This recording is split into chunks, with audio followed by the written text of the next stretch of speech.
Good afternoon, folks. My name is Kurt Hitzemann, County Court Judge here in Hernando County. You folks are here for your first appearance. Purpose of the first appearance is so that you may be informed of the charges against you. I'll determine if probable cause exists for those charges. Probable cause simply means it's more likely than not that a crime has occurred. More likely than not, you're the person who committed that crime. Of course, as you stand before me this afternoon, I presume that you're innocent of these allegations. That presumption of innocence will stay with you through every stage of the proceedings unless and until the state attorney's office is able to prove the allegations against you beyond and to the exclusion of a reasonable doubt. We'll set your conditions of pretrial release today, that is your bail or your bond. In most cases, you've had a bond set already pursuant to the bond schedule here in the 5th Judicial Circuit, or the warrant which led to your arrest. I'll determine if that bond should be raised or lowered or left the same, or whether there'll be additional conditions of pretrial release placed upon you.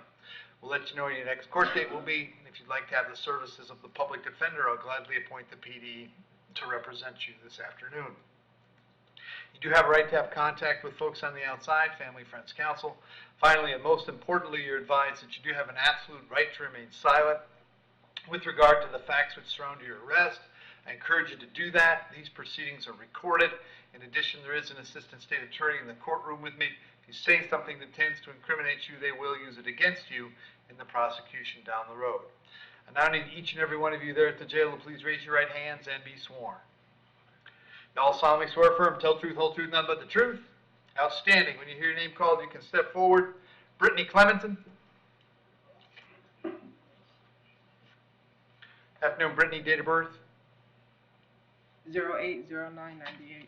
Brittany, you're here on a warrant signed by Judge Toner. He found probable cause for violation of probation. There's two warrants? Two warrants. Same thing in each. As to those charges, you want to represent yourself. You're going to hire a private counsel. Would you like the public defender? Private. Okay. Bond on those is no bond. I can't change that. I'll send you back to see Judge Toner on July 14th. Make sure you tell your lawyer about that date, okay? Okay. Thank you. What day was that? I was just zooming out. July 14th. Sorry. Faith Lowry.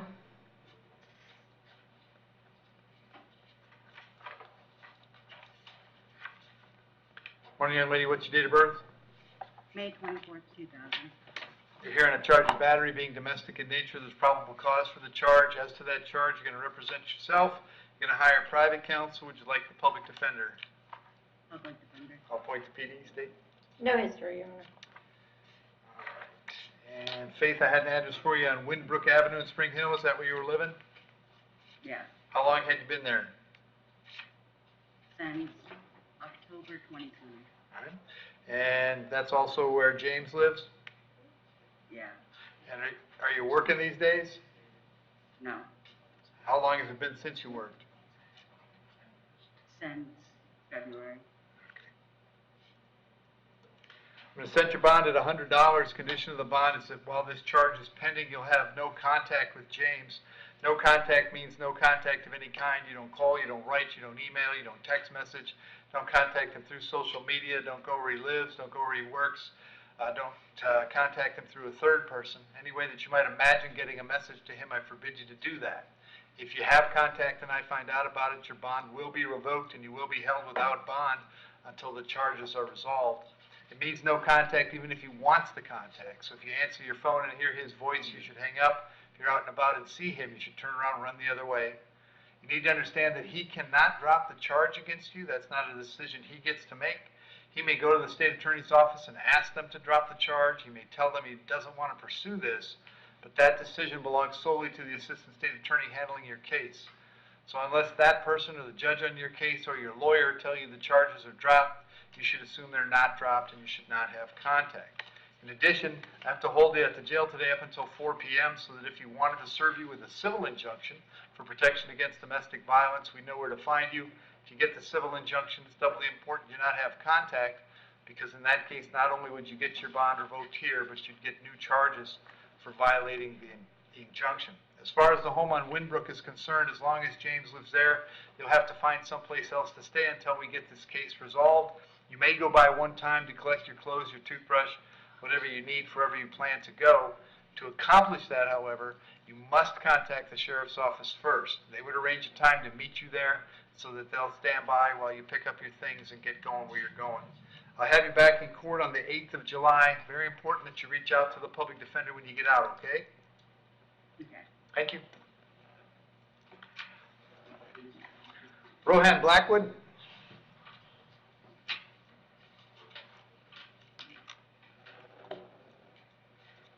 Afternoon, sir. 10/29/85. Very good. Rohan, I got 2 charges today, possession with intent and driving on a suspended license. There's probable cause for those charges. As to those charges, you want to represent yourself. You're going to hire private counsel. Would you like the public defender? Private. Pardon me? Private. Okay. Thanks. Yes, Your Honor, in 2019, there was a resisting without. In 2019, there was a failure to appear. And then there is a possession over 20. It looks like it pled to a possession under 20, maybe? Okay. I'm not sure. It was either an over or under and a Okay. paraphernalia. Okay. Mr. Blackwood, I have an address for you on Belmar Avenue in Spring Hill. Is that where you live? No, sir. Okay, where do you- Address. Where do you live now? 11003 Golden Warbler. Okay. How long have you been there? 2 years. All right. Do you have a job these days? No, sir. I do pressure washing on the side. Okay. Set your bond at $1,000 on each count. That's a total of $2,000. I'll have you back in court on the 14th of July. Make sure you mention that date to your lawyer, all right? Yes, sir. So my bond is at 2,000. Yep. Yes, sir. Thank you. Thank you. Timothy Gray?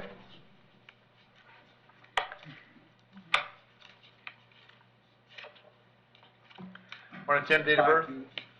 5285. All right, Tim, I got 2 issues today. The first is a charge of resisting. There's probable cause for that charge. As to that charge, you're going to represent yourself. You're going to hire private counsel. Would you like the public defender? Public defender, sir. I'll point to PD. State any history? A lot. Okay. Last couple of years. That's so I'm trying to get to the most recent. Out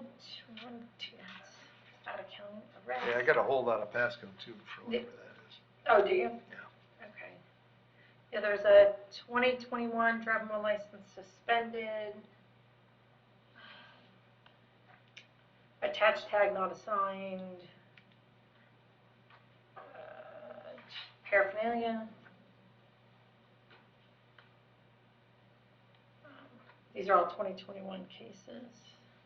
Looks like he was released from prison in December of 2017.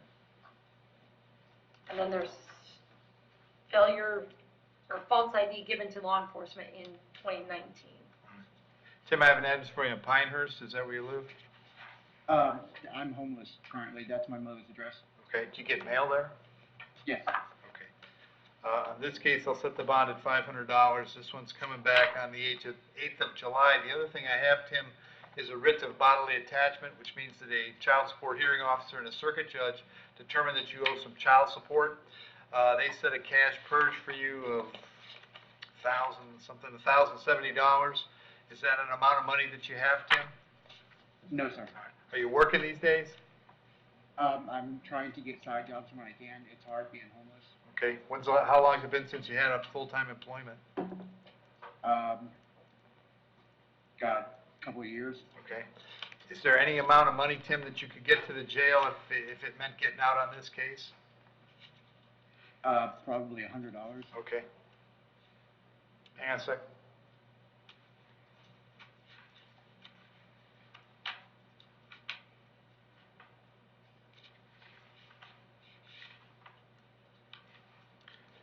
All right, then on the contempt, Tim, I'll find you're in contempt for the failure to pay child support. Sanction for that contempt will be 10 days in the county jail, or until you get $100. So $100 gets you out on that. No matter what happens on the child support case, you're going to want to make sure you get a hold of the folks at Child Support Enforcement, so they know what's going on in your life. If you do nothing, this process will get repeated, and somewhere down the line, you'll wind up getting arrested again. Okay? Yes, sir. Thank you. Stephen Plotner. Good morning, Your Honor. Morning, Stephen. Date of birth? 2/21/79. And Stephen, this is the charge of violation of an injunction. There's probable cause for the charge. As to that charge, you're going to represent yourself, you're going to hire a private counsel, would you like the public defender? Myself, I would like to know if I could plead out to the charge here today, because it's a misdemeanor, Your Honor. Probably not, Stephen, because they have to contact, I think it's your mom, right? I did last time I was here. I got 4 months Let's see for it. what the state says. Your Honor, we actually did speak with the mom Okay. earlier. She wants him to remain in jail. Oh, Yeah. She states that she has an injunction against him. He was released from jail just yesterday, and in less than 8 hours after his release, he was back at her house where he OD'd in her swimming pool. right. She is certain that upon making bail, that he will once again violate the injunction and again resume using drugs. Right, right. So she, for his own safety, wants him to remain in jail. So Stephen, the only way you could resolve it today would be probably with about 180 days in the county jail. I'm guessing you don't want to do that today. I will take that, because I have nowhere to go, Okay. obviously, and I can resolve it here, if that's okay with the state. 180 works for you? Lisa?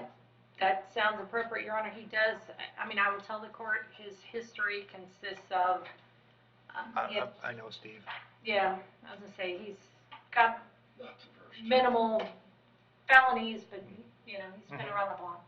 Okay, so Steve, you understand by entering a plea today, you give up the right to have a trial by jury, the right to confront the witnesses against you, the right to remain silent, but you want to give up those rights so we can take care of this today? Yes, Your Honor. As to the charge of violation of injunction, how do you wish to plead? You can plead no contest. Yes, no contest. I'll accept that plea, find it was freely and voluntarily made, I'll adjudicate you guilty, 180 days in the county jail, credit for 2 served, fine and court costs is $550, cost of incarceration, so that takes care of it, Steve. Thank you. Thank you, good luck. You too. And Kevin Loyacono.